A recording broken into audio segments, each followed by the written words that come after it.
오늘 우리가 함께 나눌 이야기는 조금 무겁고 어쩌면 마음이 불편해질 수도 있는 주제입니다. 하지만 우리 모두가 한 번쯤은 진지하게 생각해 봐야 할 매우 중요한 이야기입니다. 바로 자식과 멀어지는 부모에 관한 것입니다. 자식과 멀어진다는 것, 이 말을 들으면 어떤 느낌이 드시나요? 어쩌면 그건 나와는 상관없는 이야기야라고 생각하실 수도 있습니다. 하지만 제가 오늘 이 자리에서 말씀드리고 싶은 것은 자식과의 거리는 어느 날 갑자기 생기는 것이 아니라는 사실입니다. 그것은 아주 작은 순간들이 쌓여서 만들어집니다. 부모가 무심코 내뱉은 말 한마디, 자녀의 이야기를 들어주지 않았던 순간들, 자신의 생각만이 옳다고 믿었던 태도들. 이런 것들이 마치 먼지처럼 조금씩 쌓이고 쌓여서 어느 순간 보면 부모와 자식 사이에 넘을 수 없는 벽이 되어 있습니다. 오늘 여러분께 3가지 유형의 부모 이야기를 들려드리려고 합니다. 첫 번째로 살펴볼 유형은 자녀의 감정을 무시하는 부모입니다. 이런 부모들은 자녀가 힘들다고 말하면 그까짓 것 가지고 뭘 그래, 세상에 그것보다 힘든 일이 얼마나 많은데 나 때는 더 힘들었어라고 말합니다. 자녀가 슬프다고 우울하다고 불안하다고 말하면 정신력이 약해서 그래, 생각을 긍정적으로 해, 나약한 소리 하지 마라고 합니다. 자녀의 감정을 인정하는 대신 그 감정을 부정하고 무시하며 때로는 나약함이나 잘못으로 치부해버립니다. 왜 이런 부모들이 생기는 걸까요? 어떤 부모들은 자신이 그렇게 자라왔기 때문입니다. 자신의 부모로부터 감정을 존중받아 본 적이 없고 감정을 표현하는 것이 약함의 표시라고 배웠습니다. 또 어떤 부모들은 자녀의 부정적인 감정이 두렵습니다. 자녀가 힘들어하는 모습을 보면 자신이 부모로서 뭔가 잘못하고 있는 것 같고 무력감을 느낍니다. 그래서 그 감정을 빨리 없애버리려고 합니다. 하지만 결과는 어떻게 될까요? 자녀는 자신의 감정이 잘못된 것이라고 생각하게 됩니다. 내가 이렇게 느끼는 건 나약해서야, 이런 걸로 힘들어하면 안 되는데 라고 자신을 책망합니다. 그리고 점점 자신의 감정을 억압하게 됩니다. 더 심각한 것은 자녀가 부모에게 마음을 열지 않게 된다는 것입니다.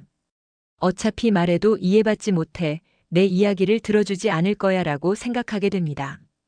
그래서 힘든 일이 있어도 슬픈 일이 있어도 부모에게 말하지 않습니다. 그냥 혼자 사귀고 혼자 견딥니다. 자녀의 감정을 무시하는 부모의 또 다른 특징은 자녀가 성공했을 때와 실패했을 때의 태도가 극명하게 다르다는 것입니다. 자녀가 좋은 성적을 받거나 승진을 하거나 좋은 소식을 가져오면 그때는 기뻐하고 칭찬합니다. 하지만 자녀가 어려움을 겪거나 실패를 경험하거나 힘들다고 말하면 차갑게 돌아섭니다. 자녀는 이런 경험을 반복하면서 깨닫게 됩니다. 아, 부모님은 성공한 나만 사랑하시는구나. 힘들어하는 나, 실패한 나는 사랑받을 자격이 없구나라고요. 이것은 자녀에게 엄청난 상처를 남깁니다. 자녀는 부모 앞에서 항상 강한 척, 잘하는 척 해야 한다고 느낍니다. 진짜 자신의 모습을 보여줄 수 없습니다. 더 안타까운 것은 이런 부모들 중 많은 분들이 자신이 자녀의 감정을 무시하고 있다는 사실을 인식하지 못한다는 것입니다. 오히려 자신은 현실적인 조언을 해주는 것이고 자녀를 강하게 키우려는 것이며 쓸데없는 감상에 빠지지 않도록 도와주는 것이라고 생각합니다. 감정을 무시하는 것과 감정에 휩쓸리지 않도록 돕는 것은 다릅니다. 좋은 부모는 자녀의 감정을 먼저 인정해줍니다. 지금 많이 힘들구나. 그럴 수 있어. 내 감정은 잘못된 게 아니야 라고 말해줍니다. 그런 다음에 그 감정을 건강하게 다루는 방법을 함께 찾아갑니다. 그렇다면 어떻게 해야 할까요? 먼저 자녀의 감정을 있는 그대로 인정해주는 것부터 시작해야 합니다. 힘들구나, 속상하겠다, 그럴 수 있어라는 말. 이 간단한 말들이 자녀에게는 큰 위로가 됩니다. 조언이나 해결책은 그 다음입니다. 그리고 때로는 조언이 필요 없을 때도 있습니다. 자녀는 문제를 해결해 달라는 게 아니라 그저 자신의 마음을 들어주는 사람이 필요할 뿐일 때가 많습니다. 두 번째로 살펴볼 유형은 자신의 방식만을 강요하는 부모입니다. 이런 부모들은 자신이 살아온 방식, 자신이 배운 가치관, 자신이 옳다고 믿는 것들을 자녀에게도 똑같이 강요합니다. 그리고 자녀가 다른 방식을 선택하려고 하면 강하게 반대하거나 실망하거나 심지어 화를 냅니다. 이런 부모들이 자주 하는 말이 있습니다. 내가 더 많이 살아봐서 안다. 내 말대로 하면 틀림없어. 나중에 후회할 거야. 내가 뭘 안다고 그래. 이 말들의 공통점은 무엇일까요? 자녀의 판단과 선택을 신뢰하지 않는다는 것입니다. 물론 부모의 경험과 조언은 소중합니다. 부모는 자녀보다 오래 살았고 더 많은 것을 경험했습니다. 그래서 자녀가 실수하지 않기를 바라는 마음에서 자신의 방식을 알려주려고 합니다. 이것 자체는 문제가 아닙니다. 문제는 조언과 강요의 경계를 넘어설 때 생깁니다. 조언은 내 생각에는 이렇게 하는 게 좋을 것 같아. 하지만 최종 결정은 내가 하는 거야 라고 말하는 것입니다. 강요는 내 말대로 해. 다른 방법은 안 되라고 말하는 것입니다. 조언은 자녀에게 선택권을 주지만 강요는 선택권을 빼앗습니다. 자신의 방식을 강요하는 부모들은 자녀가 20이 되어도 30이 되어도 심지어 40이 되어도 여전히 자녀의 모든 결정에 개입하려고 합니다. 어떤 직업을 가져야 하는지, 누구와 결혼해야 하는지, 어디에 집을 사야 하는지, 아이를 어떻게 키워야 하는지까지 간섭합니다. 이런 말들을 들으며 자란 자녀는 어떻게 될까요? 두 가지 반응 중 하나를 보입니다. 하나는 완전히 순응하는 것입니다. 부모 말대로만 살아갑니다. 자신의 생각이나 원하는 것은 포기하고 부모가 원하는 대로 삽니다. 겉으로 보기에는 효자, 효녀처럼 보입니다. 하지만 그 내면을 들여다보면 자신의 삶을 살지 못하는 사람입니다. 이런 자녀들은 성인이 되어서도 스스로 결정을 내리지 못합니다. 항상 부모에게 물어보고 부모의 승인을 받아야 안심합니다. 자신의 판단을 믿지 못하고 항상 불안해합니다. 더 안타까운 것은 이런 사람들은 자신이 진짜 원하는 게 무엇인지도 모른다는 것입니다. 평생 부모의 뜻에 따라 살았기 때문에 자신의 욕구나 꿈이 무엇인지 한 번도 진지하게 생각해 본 적이 없습니다. 자신의 방식을 강요하는 부모들이 놓치는 것이 있습니다. 세상이 변했다는 사실입니다. 부모가 살았던 시대와 자녀가 살고 있는 시대는 다릅니다. 부모 세대에서 통했던 방식이 지금도 똑같이 통한다는 보장은 없습니다. 예를 들어 부모 세대에는 대기업에 입사해서 평생 직장으로 다니는 것이 최선이었을 수 있습니다. 하지만 지금은 다릅니다. 많은 젊은이들이 창업을 하거나 프리랜서로 일하거나 여러 직업을 경험하면서 자신의 길을 찾아갑니다. 이것이 잘못된 것이 아니라 시대가 변한 것입니다. 더 근본적인 문제는 자신의 방식을 강요하는 부모는 자녀를 독립된 인격체로 인정하지 않는다는 것입니다. 자녀는 부모의 소유물이 아닙니다. 자녀에게는 자신의 인생을 살 권리가 있고 자신의 방식으로 살아갈 권리가 있습니다. 실수할 권리도 실패할 권리도 그리고 그 실수와 실패로부터 배울 권리도 있습니다. 부모의 역할은 자녀가 스스로 판단하고 결정할 수 있는 능력을 키워주는 것입니다. 물고기를 잡아주는 것이 아니라 물고기 잡는 법을 가르쳐주는 것입니다. 부모가 평생 자녀의 모든 결정을 대신 내려줄 수는 없습니다. 언젠가는 자녀가 혼자서도 잘 살아갈 수 있도록 준비시켜야 합니다. 한 심리학자는 이렇게 말했습니다. 부모의 목표는 자녀가 부모를 필요로 하지 않게 만드는 것이어야 한다. 역설적으로 들리지만 이것이 진실입니다. 좋은 부모는 자녀가 독립적으로 살아갈 수 있도록 돕고 그런 다음 기꺼이 뒤로 물러섭니다. 자신의 방식을 강요하는 부모들이 또 하나 놓치는 것이 있습니다. 실패의 가치입니다.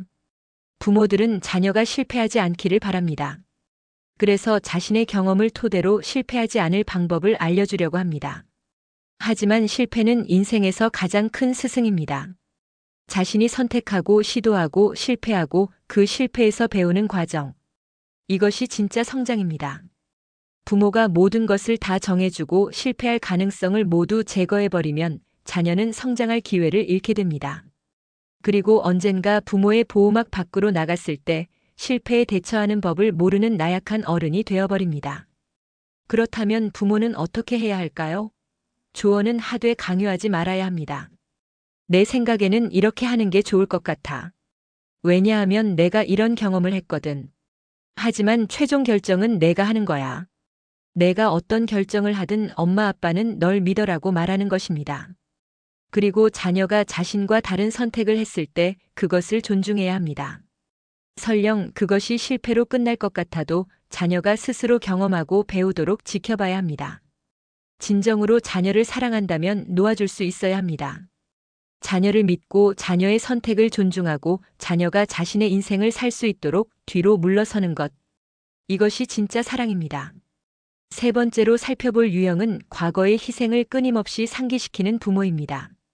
이런 부모들은 정말 많은 것을 포기하고 자녀를 키웠습니다. 본인의 꿈도 하고 싶었던 일도 때로는 자신의 건강까지도 뒤로 한 채 오직 자녀만을 위해 살아왔습니다. 그 헌신과 희생은 누구도 부정할 수 없는 사실입니다. 문제는 그 희생을 자녀에게 계속해서 상기시킨다는 것입니다. 엄마가 너 키우느라 얼마나 고생했는지 아니? 아빠는 내가 잘 되라고 내 인생을 포기했어. 내가 너 때문에 이것도 못하고 저것도 못했다는 말들이 일상적으로 반복됩니다. 자녀가 좋은 대학에 가지 못하거나 원하는 직업을 갖지 못하거나 혹은 부모가 기대했던 삶을 살지 않을 때 이런 말들은 더 자주 더 강하게 나옵니다. 내가 널 위해 그렇게 희생했는데 이게 뭐니? 내가 쏟아부은 돈과 시간이 다 뭐야? 나는 너 때문에 내 인생을 포기했는데 너는 이 정도밖에 안 되니?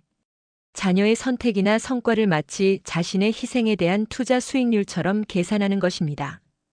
부모의 헌신은 사랑의 표현이어야 하는데 어느새 거래의 조건이 되어버립니다. 여기서 우리가 생각해 봐야 할 것이 있습니다. 자녀는 부모의 희생을 선택하지 않았다는 사실입니다. 태어나고 싶어서 태어난 아이는 없습니다. 부모가 자신을 위해 희생하기로 한 것은 부모 자신의 선택이었습니다. 물론 그것은 사랑에서 비롯된 아름다운 선택이었습니다. 하지만 그 선택의 대가를 자녀에게 요구하는 순간 사랑은 거래가 되어버립니다. 자녀들은 이런 말을 들으며 평생 빚진 사람처럼 살게 됩니다. 무엇을 하든 부모에게 미안하고 자신의 행복을 추구하는 것조차 죄책감을 느끼게 됩니다. 내가 행복하면 부모님은 어떡하지? 내가 하고 싶은 걸 하는 건 이기적인 거 아닐까? 부모님 기대에 못 미치는 나는 나쁜 자식이야라는 생각에 시달립니다. 과거의 희생을 끊임없이 상기시키는 부모들은 종종 자녀의 성공과 행복을 자신의 희생에 대한 보상으로 여깁니다.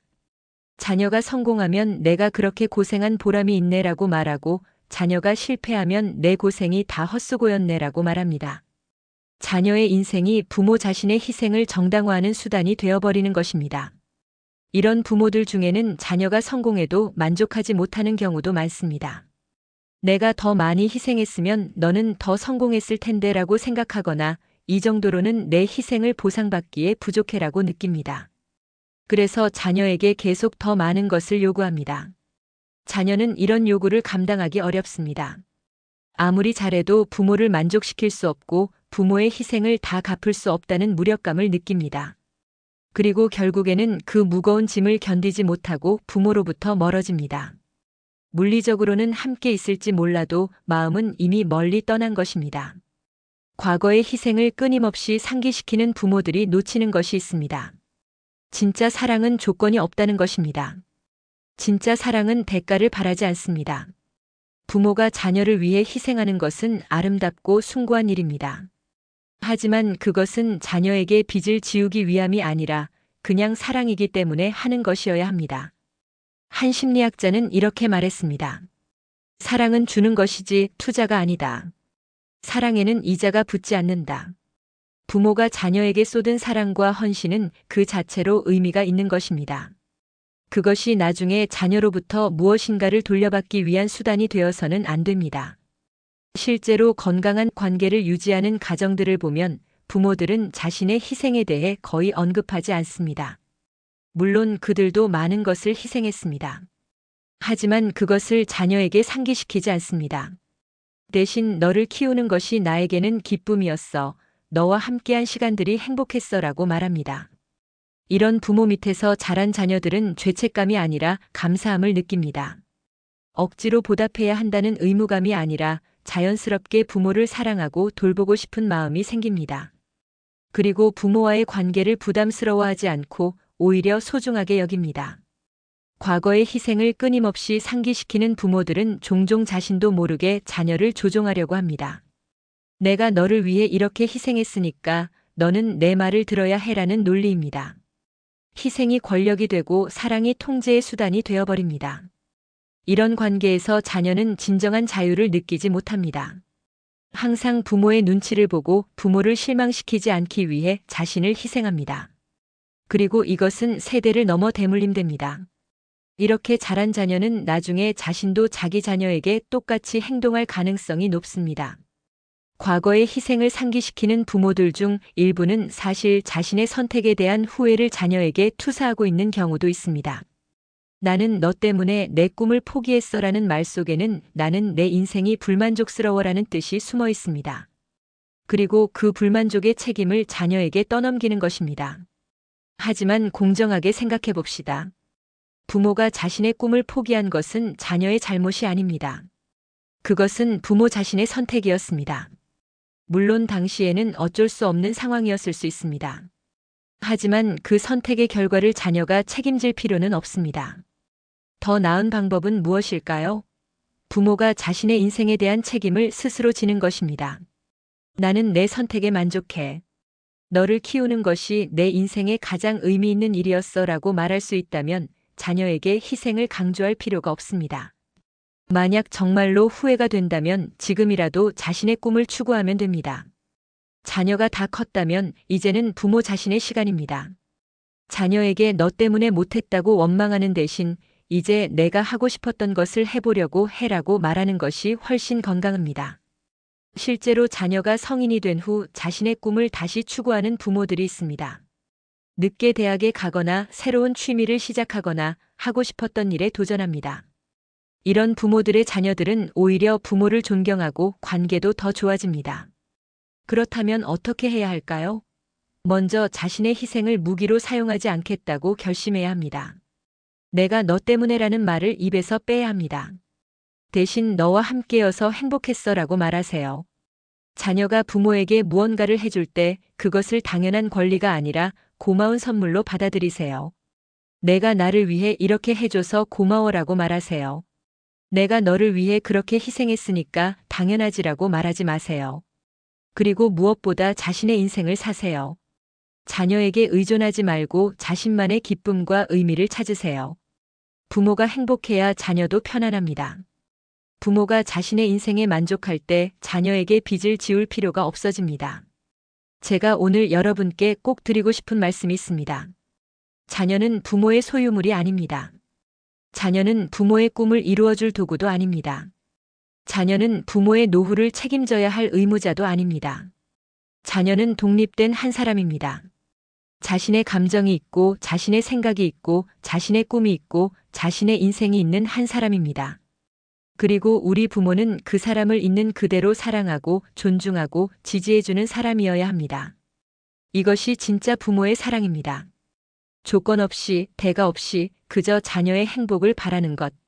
자녀가 자신의 길을 가도록 돕고 때가 되면 기꺼이 놓아주는 것. 그리고 언제든 자녀가 돌아오고 싶을 때 따뜻하게 품어주는 것. 부모-자식 관계는 세상에서 가장 소중한 관계 중 하나입니다. 어떤 관계도 이것을 대신할 수 없습니다. 그리고 이 관계가 건강하고 따뜻할 때 우리의 인생은 훨씬 더 풍요로워집니다. 나이가 들어 쓸쓸하고 외로울 때 우리 곁에 있어주는 사람. 힘들고 아플 때 우리를 돌봐주는 사람. 그리고 우리 인생의 마지막 순간까지 함께해주는 사람. 그것이 자녀입니다. 하지만 그런 관계는 저절로 만들어지지 않습니다. 오늘 하루하루의 작은 선택들이 쌓여서 만들어집니다. 자녀의 마음을 들어주는 것, 자녀의 선택을 존중하는 것, 자녀에게 조건 없는 사랑을 표현하는 것. 이런 작은 것들이 쌓여서 평생의 관계가 만들어집니다. 여러분 모두 자녀와 아름다운 관계를 만들어 가시기를 진심으로 바랍니다. 서로를 존중하고 서로를 이해하고 서로를 사랑하는 관계. 멀리 떨어져 있어도 마음은 가까운 관계. 나이가 들어서도 서로에게 힘이 되는 관계. 그런 관계는 가능합니다. 여러분이 변화하기로 선택한다면요. 제가 준비한 이야기가 여러분의 인생에 그리고 자녀와의 관계의 작은 전환점이 되기를 바랍니다. 긴 시간 동안 제 이야기를 들어주셔서 진심으로 감사드립니다. 여러분 모두 행복하시고 자녀와 아름다운 관계를 만들어 가시기를 기도합니다. 감사합니다.